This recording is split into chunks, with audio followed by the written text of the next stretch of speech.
And we find out the world is full of it. Recently, there was a little girl in the news. She was murdered. They found out her mother is probably the one who did it. That's not bad news, that's terrible news. And anybody who sits and thinks about that, your heart feels like it's going to fall from your chest cavity. And that's not an unprecedented incident. Every day we see stories of people hurt, people killed, children killed, women, men hurt.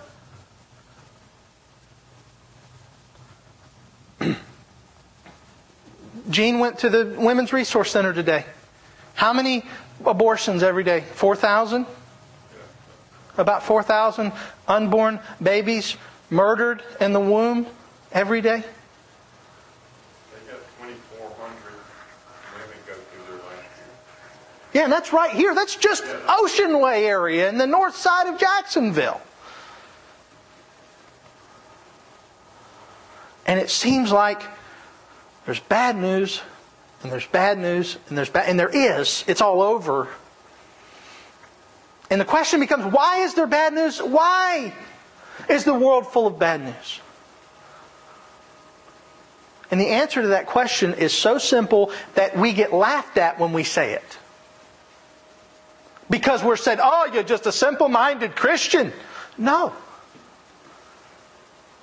Bad news in our world is here because of sin. It is. Because do you know how I know that? I don't have to ask anyone's opinion because that's what the Bible says. Because if I wanted to take a debate and we all wanted to sit here and, okay, I want to vote for sin. No. It doesn't matter. The Bible says that the world that we live in is not even the same way it was created, that sin has marred the very world we live in. You know what? Do you know the world doesn't even look the same as it did when it was created?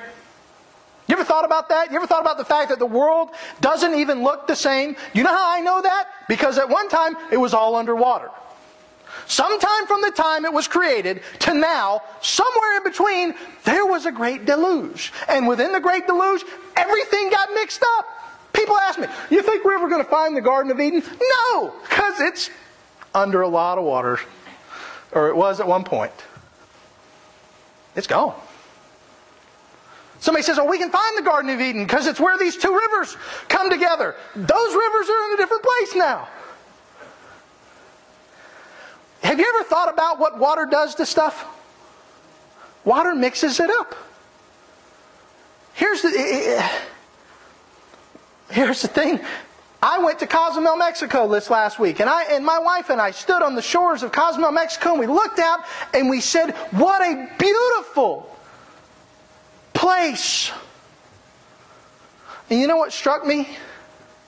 This is what's left over.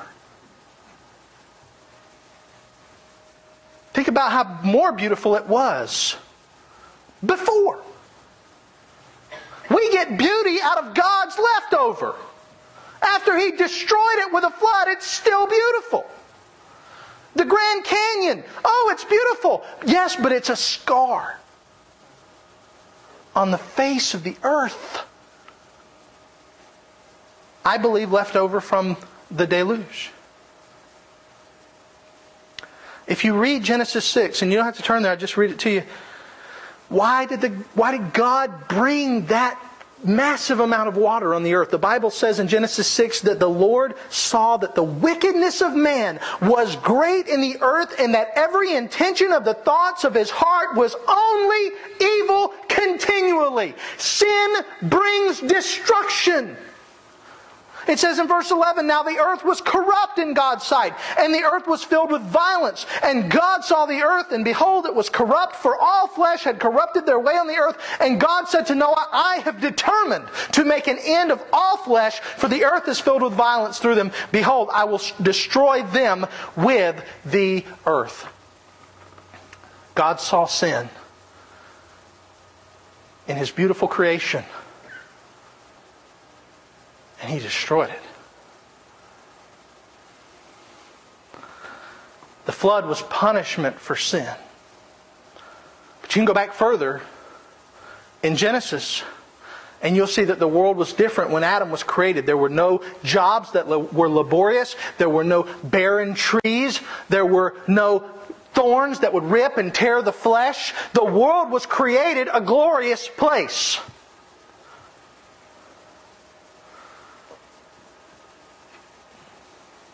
But then the beauty was marred.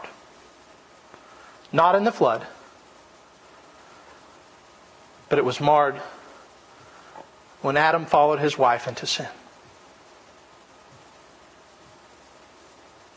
Sin entered the world, and the Bible says death entered the world through sin, and death spread to all men because all sinned. In that one act of transgression, Adam took his whole progeny, all of his children, and buried us in sin. Thus, the world now is full of bad news. The world is full of bad things because of the rebellion of mankind, and bad has consumed the world. Bad news is what it's about. Because we're consumed in sin. And you know what's the result of that? Look out at the world, and all you see is people who are consumed with guilt, meaninglessness, and depression. Those things consume our culture, and if you don't believe that, you go to your local pharmacist and you ask, what drugs do you give out more than any other drugs? And it will be drugs that dilute the mind to take away depression. Because we're so consumed with bad news. People are aware of their depravity, and they live in a state of guilt. They live their lives meaningless. It's just all coming to, when I die, nothing's going to happen, so end it all now to take away the pain. And we see suicide rates skyrocket in societies that give up the belief in God. They give up the belief in God, and the idea of any kind of meaning in the world goes away. And suicide goes up. Hopelessness falls upon people. They fall into pits of despair and depression. And the bad news just keeps coming. Every day they turn on their television set. Every day it's bad. John MacArthur said this. He said, thousands of babies are born every day into a world filled with bad news. And all along, men find themselves going deeper and deeper into the dilemma because they are pushed there by the liar Satan, who keeps pumping the lies through the system in which they live. And the manifestation of all this sin produced bad news is what you read about when you pick up the Los Angeles Times. Bad news.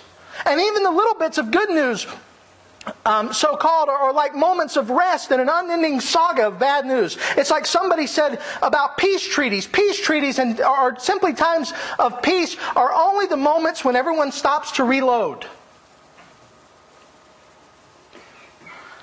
Even sinners have to sleep in a brief respite, and maybe some so-called good news is always short-lived.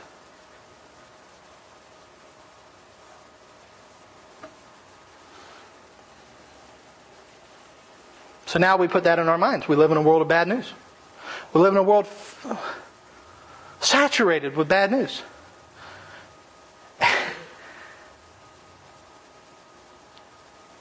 And then we come to the word evangelion.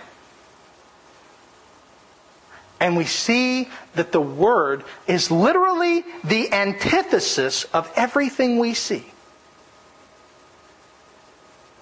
Evangelion. Good news. It's the opposite. Now we know what good news is because, I come home from the church. I get home from the office and Jennifer is there and she says, good news, honey, we got a check in the mail. Well, that's wonderful because usually we get bills, so that is good news if we get a check. It's better than a bill. I like to have my name on the receiving end of one of those every once in a while, and it's good. But that's only relative to the bills. When Paul says evangelion, good news, he is speaking of news that is of infinite worth. It's not just good news compared to all the bad news. It's not just good news relative to the day's news. It is in fact infinitely the best news that mankind has ever been given. The good news is that the sin that has caused all this has been dealt with.